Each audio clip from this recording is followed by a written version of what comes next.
दोस्तों नमस्कार। Senior players का क्या प्रेशर होता है भारतीय टीम में, इस बात को बीसीसीआई भली भांति समझता है और इसी बात को ध्यान में रखते हुए जो अब कोच की खोज जो शुरू हो गई है, यानी जो विज्ञापन दिया गया है और जिसमें जो कंडीशंस रखी गई हैं बीसीसीआई की तरफ से भारतीय टीम के नए कोच को लेकर, उसमें ये कंडीशन भी रखी गई है कि एक ऐसा कोच चाहिए जो मार्की खिलाड़ियों को हैंडल कर सके, उनके दबाव को अपने ऊपर हावी ना होने दे। तो ये अपने आप में दर्शाता है कि जो बीसीसीआई है वो इस बात से पूरी तरह से वाकिफ है कि जो बड़े खिलाड़ी हैं, चाहे हार्दिक पांड्या हो, रोहित शर्मा हो, विराट कोहली हो या फिर केएल राहुल हो, टेस्ट और वनडे की बात करें तो ऐसे खिलाड़ियों को हैंडल करना वही कर सकता है जो कोच की बहुत बड़ी जिम्मेदारी होती है ऐसे खिलाड़ियों को हैंडल करना। तो उसको ध्यान में रखते हुए ये कंडीशन इस बार रखी गई है। और इतना ही नहीं, दूसरी बात ये रखी गई है कि ऑल फॉर्मेट कोच हो, यानी ये नहीं कि रेड बॉल के लिए अलग हो और वाइट बॉल के लिए अलग हो, और इसके अलावा ऑल कंडीशंस को तवज्जो दे और इन सब चीज़ों को भी ध्यान में रखा गया है। और कंडीशंस में एक कंडीशन ये भी है कि अगर आपने 30 टेस्ट मैच खेले हों या 50 वनडे खेले हों या फुल नेशन टीम की आपने कोचिंग की हो तो आपके लिए 2 साल का तजुर्बा चाहिए। अगर आपने आईपीएल टीम की कोचिंग की है या फुल नेशन टीम ना हो उसकी कोचिंग की है या फिर किसी बड़े क्लब की या किसी और फ्रेंचाइजी ओनर की टीम की आपने कोचिंग की है, तो वहां ये तजुर्बा 2 साल नहीं 3 साल का होगा। ये बीसीसीआई ने कंडीशन रखी हुई है।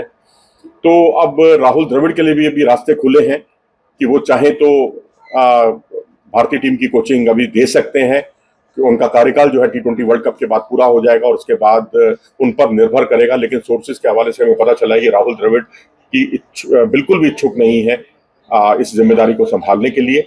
और जो नया कोच आएगा वही कुछ तय करेगा, उसकी भूमिका होगी, जो उसका सपोर्ट स्टाफ होगा, batting coach, bowling coach, fielding coach, इन सब के बारे में, या मेंटल कंडीशनिंग कोच, इन सब के बारे में उसकी अपनी एक से होगी। वो चाहे तो अपनी तरफ से भी वो इस तरह के कोच मुहैया करा सकता है बीसीसीआई से परामर्श के बाद।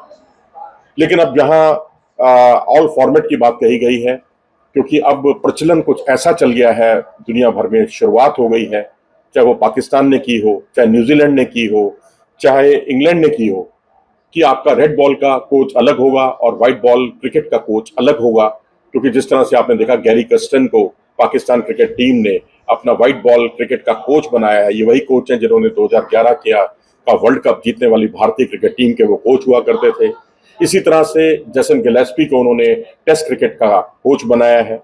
अगर आप ब्रेंडन मैकुलम देखेंगे तो वो इंग्लैंड टीम के कोच हैं रेड बॉल क्रिकेट के, और वहीं व्हाइट बॉल क्रिकेट में मैथ्यू मॉट ये व्हाइट बॉल क्रिकेट के कोच हैं।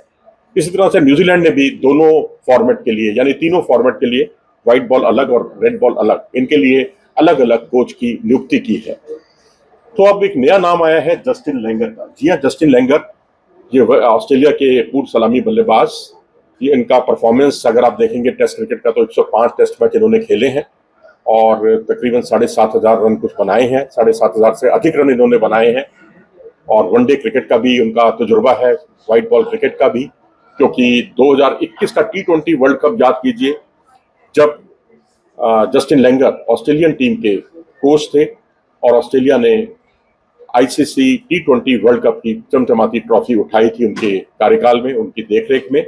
वहीं बोर्ड ने, बीसीसीआई ने ये भी क्लियर कर दिया है कि उन्हें फॉरेन कोच से भी कोई परहेज नहीं है। जॉन राइट भारत के फॉरेन कोच हुआ करते थे और उसके बाद ये जिम्मेदारी ग्रेग चैपल ने संभाली, गैरी कर्स्टन ने संभाली, और उसके बाद डंकन फ्लेचर भारतीय टीम के साथ जुड़े, और उसके बाद फुल फ्लेज कोच के तौर पर आपने अनिल कुंबले को देखा, रवि शास्त्री को देखा, राहुल द्रविड़ का कार्यकाल देखा। लेकिन अब यहाँ पर भारतीय टीम या बीसीसीआई की जो प्राथमिकता है वो है आईसीसी की कोई ट्रॉफी जीतना और एक कोच, ऐसा कोच जो तीनों फॉर्मेट संभाल सके। अलग अलग फॉर्मेट के लिए अलग अलग कोच रखने का प्रावधान नहीं होगा। अपनी राय दें इस बारे में, बीसीसीआई की सोच के बारे में, और खासकर उस बीसीसीआई की उस क्लॉज के बारे में जरूर बताएं जिसमें उसने एक कंडीशन रखी है कि जो मार्की प्लेयर हैं उनको भी हैंडल कर सके, उनके दबाव में ना आए। नमस्कार।